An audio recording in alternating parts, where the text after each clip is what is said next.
it's Madeline Kolkol again. It's November 12th, 2019. This is for the lab Bacterial Enumeration, dilutions and plate counts, where we used Epidermidis or yeast to see what would happen when we use different dilutions of the bacteria.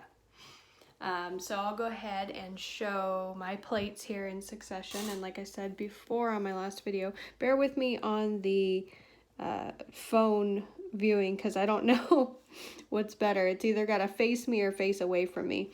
So we've got the 10 to the negative 1, 2, 3, 4, 5, and 6. I hope we got all those in frame here. And one of the things that I noticed on each plate was the way that it grew. Pouring the agar was a little bit tricky at first, and then I was able to get a nice even level a surface for it to go on. So in regard to this experiment, there were at least, let me see, there was at least one plate, and that would be my third plate, where the agar itself was a little bit uneven. It settled closer on one side than the other. So I don't know if that had any bearing as to how the bacteria developed. On the 10 to 1 plate, it was a almost full carpet of, and I like using that word, but that's really what it is, carpet of colonies just across the agar. Same thing with 2, and then 3 it starts to get a little bit patchy. Let me see here if I get a good video of it. It becomes patchy.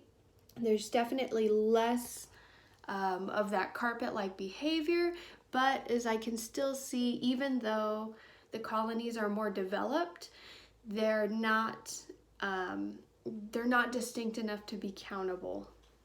So in the case of the first 3, they were too numerous to count, and that's when we get to the 4th one here, where it was actually distinguished enough where I was able to count the colonies. I counted about 275. However, on the side portion of the plate, it started to do the little carpeting thing where it began to just grow into itself. So the colonies were not as distinct on one side of the plate over the other. So even though I was able to do a count of 275, there was still more colonies. And then actually there was, I can't see if you can tell exactly, but there's actually a different colored colony on there, and it's hard to distinguish whether it is a different type of bacteria that possibly contaminated the plate, or if it was just a conglomeration and building upon of the same type of bacteria. So that was another interesting thing to see, because it was the only plate that I was actually able to get a good count on, because 5 and 6 exhibited the same carpeting-like growth, where it was very difficult to distinguish each of the colonies throughout. So that being said, one of the challenges that I had with this experiment was having a little bit of an unsteady hand with the pipette, and I'm left-handed. So I noted that yes, if you're using a pipette to do exact amounts, especially in such small quantities, caffeine would be a good thing to stay away from, as well as anything that had gotten your heart rate up a little bit before. So that morning I actually had coffee and I went for a run. So probably not the brightest on my idea.